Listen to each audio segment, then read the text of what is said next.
Salut tout le monde, on se retrouve aujourd'hui pour la news du jour et au sommaire on va parler d'iOS 8 présenté au WWDC 2014, c'est parti.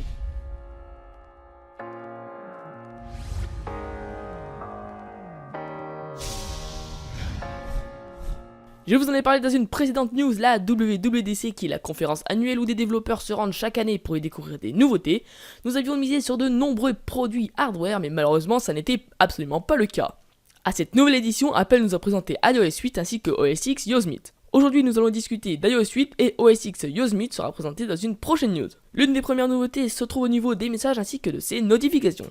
Grâce à Continuity, il sera désormais possible d'accéder à ses messages et de prendre ses appels depuis son Mac. Et cela grâce à la Wi-Fi. Il faudra donc logiquement que les deux appareils soient reliés au même Wi-Fi.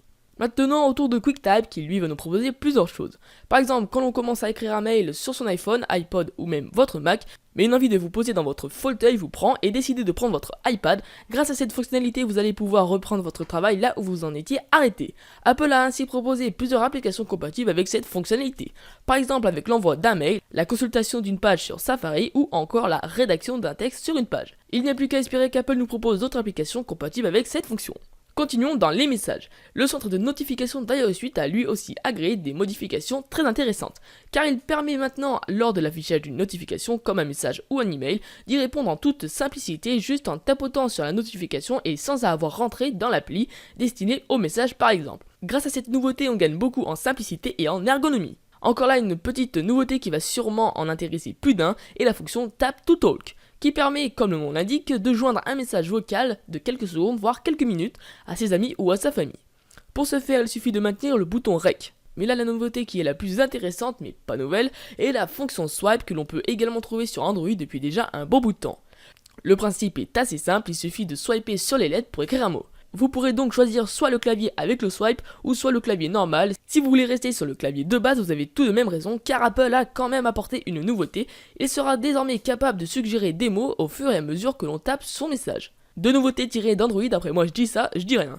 Avec iOS 8, même le multitâche y passe, on observe désormais de nouveaux raccourcis vers ses contacts ainsi que les personnes récemment contactées. Ces raccourcis se montrent très intéressants et avec celui-ci, on gagne pas mal de temps. Dans iOS 8, les changements de Spotlight sont beaucoup plus flagrants puisqu'il est maintenant désormais possible de recharger du contenu non seulement sur le téléphone mais aussi sur internet et même sur l'App Store et iTunes. On peut donc ainsi trouver une application sans avoir lancé l'App Store, trouver une musique sans avoir lancé iTunes ou encore trouver la conversion d'1€ en dollars directement dans Spotlight, qui devient ainsi beaucoup plus complet que sur iOS 7. Côté software, Apple nous a proposé un bon paquet d'applications. Près que 3/4 de celles-ci étaient réservées aux développeurs. La première qui est très intéressante est Hilt. Elle permet de suivre de nombreuses données comme le rythme cardiaque, les calories brûlées et bien d'autres possibilités. Elle sera également capable de fournir un récapitulatif de toutes vos activités physiques. On voit déjà qu'Apple serait sur le point de se lancer dans tout ce qui pourrait concerner la santé. Je vous en avais parlé, Apple serait aussi sur le point de se lancer dans la domotique et nous avons encore un argument convaincant qui, pour l'affirmer, avec HomeKit, vous pourrez contrôler différents types d'appareils comme des ampoules, la climatisation, les radiateurs qui sont bien sûr conçus pour la domotique et cela directement depuis son iPhone.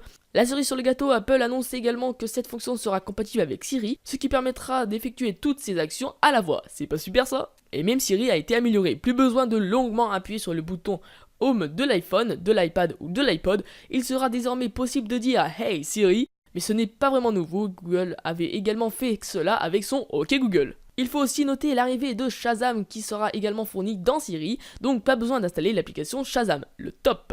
Ce sont également 22 nouvelles langues qui seront intégrées à Siri sur iOS 8, on observe une bonne évolution de Siri. Pour en terminer, Apple a également donné la possibilité d'acheter des applications, ce qui n'est pas nouveau, mais d'ensuite les partager à 6 autres personnes. De ce fait, vous pourrez donc partager votre jeu préféré, votre livre préféré, votre film préféré à votre famille.